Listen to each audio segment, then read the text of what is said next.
Hello, good morning everybody. Myself, Janardhan CM. This semester, I'll be handling a subject called Automata Theory and Computability.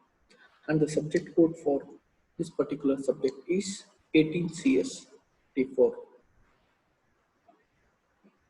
This automata theory and computability is a subject which you need to learn very carefully, which means the computability. So before going to the basic knowledge of computability and the automata theory, first we'll try to understand what is automata, what is computability, and what is the theory of computations, next applications of computations, then we'll move on to a basic things of this particular automata theory and computability.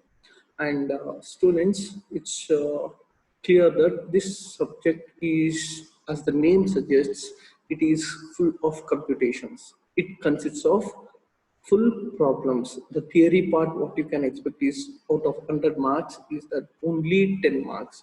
You may not get even a 11th mark theory question. Whatever you perform, whatever you write, whatever you decide, everything is with problems. You need to analyze, understand, and carefully realize how to draw the particular finite state machines or any other diagrams that need to be analyzed before you draw. And this is completely based on analyzing and solving a problem. So if you are good in analyzation and realization, then you'll be able to understand this particular subject very effectively, or else you can make a try to understand it very fast. Since we are doing it online, it's necessary for you to put little more effort when compared to the subject you'll be learning in your classrooms. Because this particular subject, I am feeling very difficult to make you realize or analyze how to solve a problem through this online. So what we'll do is, in the beginning, we have basic details or the basic concepts of automata theory. That is theoretical part, that is half of the chapter. um, Out of this theoretical part, you may be getting around 5 marks of questions in your examination. That part will be definitions, then what you call it as applications of particular automata theory, and theory of computation, its history. These things will be learning in the primarily. Then we have completely second module, third module, fourth module, and half of the fifth module, half of the first module. Entire these syllabus is filled with solving of problems. So you got a huge number of problems. Uh, from the next class, we'll be doing with our problems. That problems you need to keep up a book and start solving as I mentioned here. Then only you will understand. So if you are not able to understand, it's you need to call me, then raise the question, then you can clarify your doubts. It's very difficult to analyze for once. So I am making this particular online classes as a recorded video so that you will be able to replay and again see what it is, how it is solved.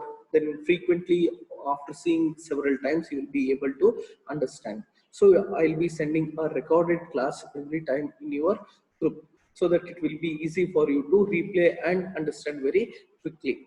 Okay, fine. And the reference book for this particular subject is Hullman. Hullman 8th edition is the preferred book, but you got a local authors that you may not go through. So it's better, or my suggestion is that better we'll be providing theoretical part notes and rest of the syllabus. Theoretical part, as I told, is first half in the first module and last half in the fifth module. So other part is completely filled with problems. So all the problems, I may not be able to provide a notes, but I'll make sure that every problem or every linked problem is solved in your class, so that it will be in your book. Every time you go through the book, yeah, all the problems will be in front of you, so that you will be able to understand them very carefully. And once again, I need to convey you that this subject, So whatever you are learning in a first chapter is related to the last chapter. It's completely based on your previous concepts.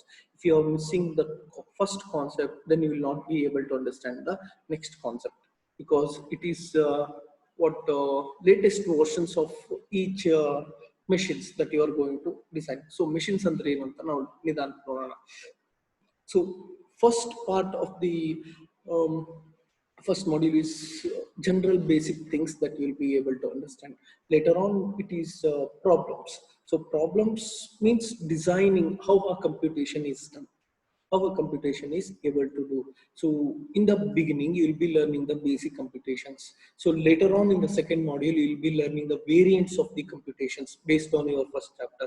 In the third module, you will be learning the high computations. So again, with the help of high computations, you are going to design some machines. So later you will be analyzing all the concepts, taking one particular idea, and you'll be learning some design of some machine called as Turing machine, which is nothing but your computer analyzing skills, right? So you will be able to design your operating system at the last, right? So ಈ ತರದ concepts. So first module ಅಲ್ಲಿ ಏನ್ ಕಲಿತೀರಾ that is required for the last module.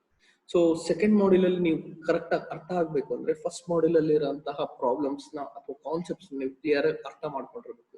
Then only it will be able to move on to second module. So I wish all the best to start with this subject. So as the name subjects, first is automata theory and computability. We'll start with the automata. So what is an automata? What is an automata? Automata andre ಏನು? What is an automata? So the word automata is a plural of the word automaton. So automaton is a word from Greek which means to automate or to mechanize. So to mechanize anta andre what we call it as to compute anta karibodu. So mechanization of process means performing it on a machine without human intervention. So computations with a machine without a human interventions na ನಾವು automata anta karibodu. So automaton is a plural word of automata which defines a mechanization. So mechanization is a process of making a machine work efficiently without the human intervention. This is what the word mean or called as automata. Next, what do you mean by automata as a definition ಅಂತ ಕೇಳೋದಾದ್ರೆ automata is abstract machine for modeling computations. ಇದನ್ನ ನಾನು general ಆಗಿ define ಮಾಡಬಹುದು. So automata is an abstract machine for modeling computations. So then what do you mean by abstract machine? So abstract machine andre ಏನು? Automata is an abstract machine. You are designed a machine for computations. What type of computation? Modeling computations. ಒಂದು model ನ compute ಮಾಡಕ್ಕೆ, ಒಂದು model ನ design ಮಾಡಕ್ಕೆ use ಮಾಡುವಂತಹ ಒಂದು machine ನ abstract machine ಅಂತ ಕರಿತೀವಿ. And that abstract machine is called as an automata. So then how you define an abstract machine? So abstract machine allows us to model the essential parameters and ignore the non-essential parameters. So abstract machine is a machine that will help us to design a model with necessary parameters and ignore the rest non-essential parameters. This is how we define an abstract machine. So how we can define automata? So automata is an abstract machine for modeling computations. So model na use ಮಾಡ್ಕೊಂಡು compute ಮಾಡುವಂತಹ ಎಲ್ಲ aspects ನ design ಮಾಡಕ್ಕೆ ಇದನ್ನ machine ಅಂತ ಕರಿತೀವಿ. And that machine is called as automata. So what is that machine then? That machine is a special type of a machine called as abstract machine which allows the user to model the design with required parameters and ignore with the non-required parameters. This is called as automata. So being a computer science students, we should be knowing the word called as computability. So what do you mean by a computability? What do you understand by the word called as computable?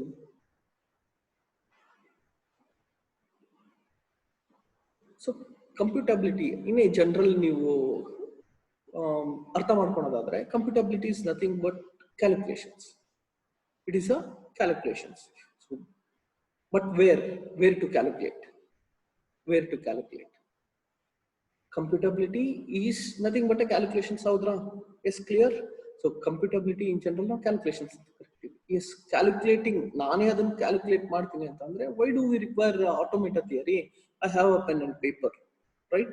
So now computability refers with respect to automata theory is that calculations with the help of machines. So I am making to machine to work or to calculate. This particular concept is called as computability with respect to automata theory. So if a computation is performed on a machine, then machine may be of two types. So computation can be done on machine, right? Because we are going to make a computations with the help of machines, and that particular machine can be categorized into two types. One is problem specific and one is a generic machine. So problem specific dedicated machine andre, which is given the input and from which the output is received with most of the instructions being implicit. So built-in instructions anta ಏನು ಕರಿತೀವಲ್ಲ. So this type of, that is problem specific dedicated machine, is a built-in machine. It has a predefined library functions. It has a library functions. If we give input, it gives the output. It has already predefined working procedure within it. This type of machine is called as problem specific dedicated machine. And second type is called as generic machine. So this generic machine is a type of a machine which performs a variety of computations on different kinds of inputs. In such scenario, the machine is to be instructed explicitly. So first go second go difference ಏನಪ್ಪ ಅಂತಂದ್ರೆ, it the first, that is problem specific dedicated machine, takes similar type of inputs and generates the outputs. Whereas in generic machine, it performs the computations on variety of inputs, on a variety of inputs. So different inputs ಕೊಟ್ಟರು ಅದು ನನಗೆ work ಮಾಡಿ ಕೆಲಸ ಮಾಡುತ್ತೆ. But variety of inputs ಕೊಟ್ಟರೆ different types of data, different types of information ಎಲ್ಲ ಇರುತ್ತೆ ನನಗೆ. So ಅದನ್ನ ಅದು implicit ಆಗಿ with the library functions ಅದು work ಮಾಡಕ್ ಸಾಧ್ಯ ಇಲ್ಲ. So it has to be instructed explicitly by the user.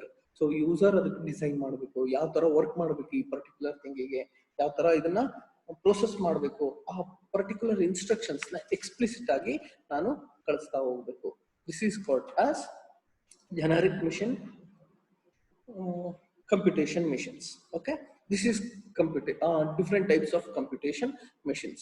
So now we will see why to study these computations. ನನಗೆ ಏನಕ್ಕೆ ಅವಶ್ಯಕತೆ? I know maths. Why do require this computer computations? Already I have my laptop. I have a good RAM processing unit. Everything I have. Why do I require a computation to study this theory of computation? ಏನಕ್ಕೆ ಬೇಕು ನನಗೆ? For this, we have the first, it is shell life of a programming tools. First, we need to understand the computability ಏನಕ್ಕೆ ಬೇಕು ಅಂದ್ರೆ, because we are going to work with the programming tools. A programming tools ಬಂದಿದ್ದು ಹೇಗೆ? A programming tools work ಆಗಿದ್ದು ಹೇಗೆ?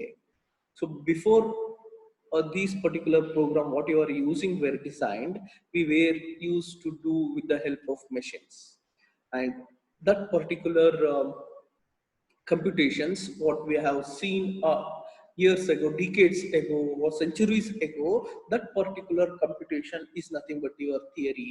So based on that particular theory of computation, today's computer programming languages are working based upon that particular theory. So what is the particular theory? First of all, in early days of computing, there exists a language called as assembly language, right? Assembly language, already you have studied a microprocessor, right? Move, AX, BX, BL, ಆ ಥರದ್ದೆಲ್ಲ ಒಂದು language ನೋಡಿದಿರಲ್ವಾ? So in early days, there existed a assembly language to compute a problems. So ಆ particular programming language ಅಲ್ಲಿ ಅದನ್ನು compute ಮಾಡಬೇಕಂದ್ರೆ, it was very difficult for me to process. So ತುಂಬಾ ಕಡಿಮೆ memory space ಇದೆ, ತುಂಬಾ ದೊಡ್ಡ ಪ್ರೋಗ್ರಾಮ್, ಚಿಕ್ಕ ಕೆಲಸ ಮಾಡಕ್ಕೆ ದೊಡ್ಡ ಪ್ರೋಗ್ರಾಮ್ ಬರೆಯೋದು, ಆ ತರದ್ದೆಲ್ಲ ಪ್ರಾಬ್ಲಮ್ಸ್ ಅದರಲ್ಲಿ ಇರುತ್ತೆ ಅಲ್ವಾ? ನೋಡಿದಿರಲ್ವಾ ಅದನ್ನ ಮೈಕ್ರೋಪ್ರೊಸೆಸರ್ ಅಲ್ಲಿ? Okay, fine. So in early days that particular type of programming languages var used. So ಅದ್ರಲ್ಲಿ ತುಂಬಾ ಇದು ಬಂತು, ಆಮೇಲೆ ಮತ್ತೆ ರಿಸರ್ಚ್ ನಡೀತು. ಅದಾದ ನಂತರ ಇನ್ 1957 language called Fortran Fortran made it possible to write programs similar to mathematics. So mathematics ಹೇಗೆ ಬರೆಯೋದಂತ ಗೊತ್ತಲ್ವಾ ನಿಮಗೆ? So Fortran made it possible. Fortran on a language was designed in such a way that programs were designed in the mathematical format. In the mathematical format. So ಅದು ಕೆಲವು ದಿನ work ಆಯ್ತು. So ಎಲ್ಲಾ programmes mathematical ಬರೀತಾ ಕಷ್ಟ ಆಗುತ್ತೆ. ಮತ್ತೆ research start ಮಾಡಿದ್ರು. ಸೊ ರಿಸರ್ಚ್ ಆದ ನಂತರ ಇನ್ 1970s the punch card were used for IBM 360 series of computers worldwide. So IBM 360 series of computers were given worldwide which used the punch card. Punch card ಅಂದ್ರೆ ಏನು ಅಂತ types of computers ಅಲ್ಲಿ ನೋಡಿದಿರಲ್ವಾ? So second generation, third generation computers ಎಲ್ಲ ನಿಮಗೆ ಯಾವ್ದು use ಮಾಡ್ತಿತ್ತು? Punch cards use ಮಾಡ್ತಿತ್ತು. So this particular era used a punch card for computations. So again punch card ನೆಲ್ಲನ್ನು ಯೂಸ್ ಮಾಡೋದಷ್ಟು ಈಸಿ ಕೆಲಸನಾ? ಇಲ್ಲ. It was not a easy things, but it worked for setting commands. So ಒಂದು command ಕೊಟ್ಬಿಟ್ಟು ಅದನ್ನ GUI ಗೆ create ಮಾಡ್ಕೊಂಡು ಆ ಕಮಾಂಡ್ ಮೂಲಕ ಪಂಚ್ ಕಾರ್ಡ್ಸ್ ವರ್ಕ್ ಆಗೋ ತರ ಮಾಡ್ತಿದ್ರು. And this particular period were designed with the job control languages. We call it as JCL. Later on, high-level languages were used for programming. That is, which we read a file and pass it using a delimiters. That is, parsing, lexing and analyzing.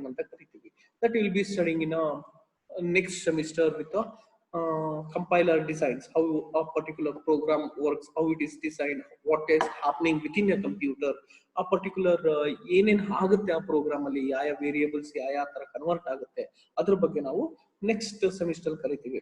And this particular high level languages were used for the programming in the later days, that is in the early days of 1980s. And in the last 30 to 50 years, there was a drastic change in a programming with the incorporation of mathematical properties for solving problems and algorithms, and which made the programming languages more powerful and fast. So ಈ drastic change first assembly level ಇತ್ತು, next Fortran ಬಂತು, next punch card ಬಂತು, next high level languages ಬಂತು. ಏನಕ್ಕೆ ಎಲ್ಲ latest ವರ್ಷನ್ಸ್ಗಳು update ಆಗ್ತಾ ಇತ್ತು? So first when they used assembly level language, ಅದರಲ್ಲಿ ಮ್ಯಾಥಮೆಟಿಕಲ್ ಕ್ಯಾಲ್ಕುಲೇಷನ್ಸ್ ಫಾರ್ಮುಲಾಸ್ ಅದು ಎಂಬೆಡೆಡ್ ಇಲ್ಲ. ಬಟ್ ಈಗ ಯೂಸ್ ಮಾಡ್ತಿರೋಂಥ ಹೈ ಲೆವೆಲ್ ಲ್ಯಾಂಗ್ವೇಜಸ್ ಅಲ್ಲಿ ಲೈಬ್ರರಿಗಳಲ್ಲೇ ಲ್ಯಾಂಗ್ವೇಜಸ್ ಇದೆ. So which made this particular programming languages very powerful. That is powerful ಅಂದ್ರೆ ಏನು? Within a small amount of a time it can work very huge and give a accurate result. Adhan powerful ಅಂತ ಕರೀತಾರೆ. So when compared to the assembly level language, high level language is very fast, right? So because it has incorporated all the mathematical and logical solving problems and its algorithms, so that whatever the scenario may be there, it works very effectively. For this purpose, it is very necessary for understanding why this computation is required, because there is this drastic change, right? So else it is required. Next, what are the basic properties of high-level language? What are the basic properties of high-level language? So these high-level languages have an abstract set of structures, that is predefined library functions which are useful for solving certain classes of problems, and these can be easily implemented in any hardware and software problems. So these particular languages, that is high level languages, can easily installed in any type of a computer system, can be used by any type of a user, can be implemented with any variety of inputs and outputs. They perform well. This is the first property. And the second is that they define a provable limits for computation regardless of process speed, memory size. So ಯಾವುದೇ ತರದ computations ಇದ್ರೂ it will work. That is its higher property. ಯಾವುದೇ type of computation, complex, simple, middle variation, any type of computations is given, is going to work. That is the particular property, a very important property of your high level language. And as you know, high level language is very portable, robust, flexible, easily editable, and easily understandable by a common man. ಎಲ್ಲ ತರದ characteristic features ನೀವು high level languages ಅಲ್ಲಿ ನೋಡಬಹುದು. But these two are very important, that it provides abstract structures and provable limits for computations. That are very important. Okay. Next is study principles of problems themselves. Does a solution exist? Don't know. Yes, for any problem created in a real world, does a solution exist? Yes, there exists a solution, but with some restriction. But with some restrictions. ನನಗೆ ಯಾವುದೇ restrictions ಇಲ್ಲ ಅಂತ ಹೇಳಿ ಯಾವುದೇ ಒಂದು ಪ್ರಾಬ್ಲಮ್ಗೆ complete solution ಸಿಗಲ್ಲ. Right? So ಆ ಪರ್ಟಿಕ್ಯುಲರ್ ಸೊಲ್ಯೂಷನ್ ನಾನು ನನ್ನ ಕಂಪ್ಯೂಟರ್ ಇಂಪ್ಲಿಮೆಂಟ್ ಮಾಡ್ಬೋದಾ? Yes, I can implement it only if I have available memory. ಆ ಪರ್ಟಿಕ್ಯುಲರ್ ಪ್ರಾಬ್ಲಮ್ ಸಾಲ್ವ್ ಮಾಡಕ್ಕೆ ನನಗೆ ಮೆಮೊರಿ ಬೇಕು. ಇವೆರಡು ಇದ್ರೆ ಸಾಕ? Is it a solution efficient? You require growth of time and memory with a problem size. So problem solve ಮಾಡ್ತಾ ನನಗೆ time ಕೂಡ ಜಾಸ್ತಿ ಬೇಕು ಮತ್ತೆ ಮೆಮೊರಿ ಕೂಡ ಜಾಸ್ತಿ ಬೇಕು. If problem grows big, so problem is small, no problem. If problem is big, there are issues. Next, before going to applications of theory, we'll see objectives of computation. What are the different objectives of computation? So objectives of computation focus on analyzing problems rather than comparing solutions to the problems. So ನೀವು ಒಂಥರ ಈಗ ನಿಮ್ಮ ಕ್ಲಾಸಲ್ಲಿ ಈಗ 66 ಜನ ಇದ್ದೀರಾ, ಒಂದು problem ಕೊಡ್ತೀನಿ ನಾನು. So all the problems or all the students, when you are solving, you will find a good solution for yourself. But all different solutions are different. ಎಲ್ಲ ಸ್ಟೂಡೆಂಟ್ಸ್ ಸೊಲ್ಯೂಷನ್ಸ್ ಡಿಫ್ರೆಂಟ್, ಯಾರೋ ಒಬ್ಬೊಬ್ರದ್ದು ಸೇಮ್ ಇರುತ್ತೆ. Right? So how can I justify that your answer is wrong ಅಂತ ಹೆಂಗ್ justify ಮಾಡಕ್ಕಾಗುತ್ತೆ? If I solve and have a solution, I'll justify that it is wrong, it's right? But that is not the way of computation. So that is way of justifying, that is your answer is wrong or you are answering right. But that is not the way. The thing is that we need to analyze.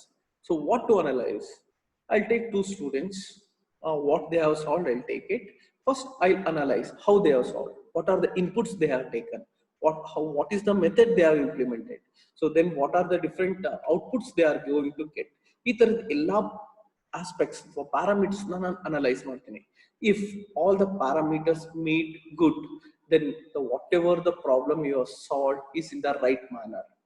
The same problem may be solved by the other student, where he uses different parameters, he uses all different methods of implementation, and he also get different output.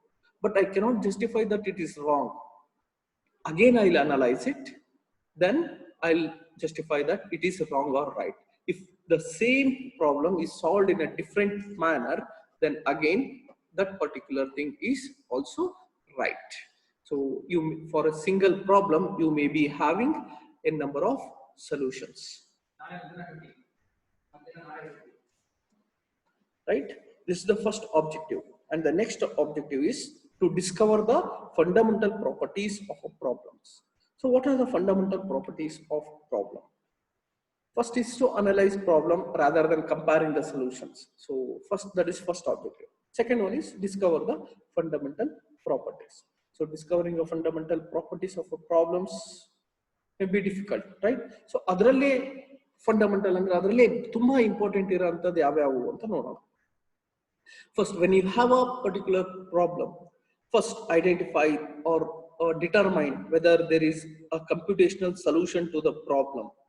So a particular problem ಗೆ ಯಾವುದಾದ್ರೂ ರೀತಿಯಲ್ಲಿ ಅಥವಾ ಯಾವುದಾದ್ರೂ ಮೂಲದಲ್ಲಿ ಯಾವುದಾದ್ರೂ source ಅಲ್ಲಿ ನನಗೆ ಒಂದು ಪರ್ಟಿಕ್ಯುಲರ್ ಸೊಲ್ಯೂಷನ್ ಇದೆನಾ ಅಂತ ಫಸ್ಟ್ ಟ್ರೈ ಮಾಡಿ. If not, is there a restricted but useful variation of the problem? ಅಕಸ್ಮಾತ್ ಸೊಲ್ಯೂಷನ್ ಇದೆ ಅಂತ ನೋಡೋದು, ಸೊಲ್ಯೂಷನ್ ಸಿಕ್ಕಿಲ್ವಾ, ಓಕೆ, ಆ ಪ್ರಾಬ್ಲಮ್ ಸ್ವಲ್ಪ ಮಾಡಿಫೈ ಆಗಿರೋಂಥ ಪ್ರಾಬ್ಲಮ್ ಎಲ್ಲಾದ್ರೂ ಇದೆನಾ, ಆ ಪ್ರಾಬ್ಲಮ್ ಸೊಲ್ಯೂಷನ್ ಇದೆನಾ ನೋಡ್ತೀನಿ first. This is the first property. First I determine whether that particular problem has a solution in the universe. If not, similar type of a problem with small variations does exist, and for that particular problem, is there any solution? That is second. Third one is not second, that is complete thing is first fundamental property. And the second fundamental property, if a solution exists, can it be implemented using fixed amount of memory? a particular variation of particular problem ಗೆ ನನಗೆ ಏನಾದರೂ solution ಇದ್ರೆ can it be implemented, or not? Yes, if implemented, but within a fixed amount of memory or with a large amount of memory, ಗೊತ್ತಿಲ್ಲ. If a solution exists, how efficient is it? ಎಷ್ಟು efficient ಇರ್ಬೋದು ಅದು? And the third one is there may be equivalent group of problems. So similar types of problems. ಈಗ ನನ್ನ ಹತ್ರ ಬಂದಿರೋಂತಹ particular problem may be one among the group in somewhere in the universe. So ಎಲ್ಲೋ ಯಾರೋ already ಆ group ಅಲ್ಲಿ ಇರೋಂತ ಒಂದು problem solution ಕಂಡುಹಿಡಿದಿದ್ದಾರೆ. Then I can use that particular solution rather than, or analyze that solution rather than again beginning from the scratch. That is first identify whether there exists a equivalent group of problems. So ಆ particular ಪ್ರಾಬ್ಲಮೇ ಇದೇನಾ ಅಂತ check ಮಾಡಿ, ಇದ್ರೆ ಸರಿ, ಇಲ್ಲ ಅಂದ್ರೆ solution ಕಂಡುಹಿಡಿಯೋಣ. But solution ಯಾವ ರೀತಿಲಿ ಇರಬೇಕು? Within a fixed amount of ಮೆಮೊರಿಲಿ ಇರಬೇಕು. ಓಕೆ, ಅಕಸ್ಮಾತ್ ಆ ಪರ್ಟಿಕ್ಯುಲರ್ ಪ್ರಾಬ್ಲಮ್ ಸೊಲ್ಯೂಷನ್ ಸಿಕ್ಕಿಲ್ಲ, then next step is to identify variation in that problem with a small modification. No, for that we have a solution ಅಂತ check ಮಾಡ್ತೀವಿ. So if that particular solution exist for that variation problem, is that efficient? Is that solution efficient? Is that solution solved in a fixed amount of time and memory? Adhan verify ಮಾಡಿ. And the last one is that ಇದು ಯಾವುದೋ ಆಗಿಲ್ಲ ಅಂತಂದ್ರೆ similar type of problems ಯಾರಾದ್ರೂ ಎಲ್ಲಾದ್ರೂ ಇದೆನಾ, available ಇದೆನಾ, ಅದಕ್ಕೆ ಸೊಲ್ಯೂಷನ್ಸ್ ಇದೆನಾ, ಅದನ್ನ ಚೆಕ್ ಮಾಡಿ. These are the fundamental problems or the fundamental principles of your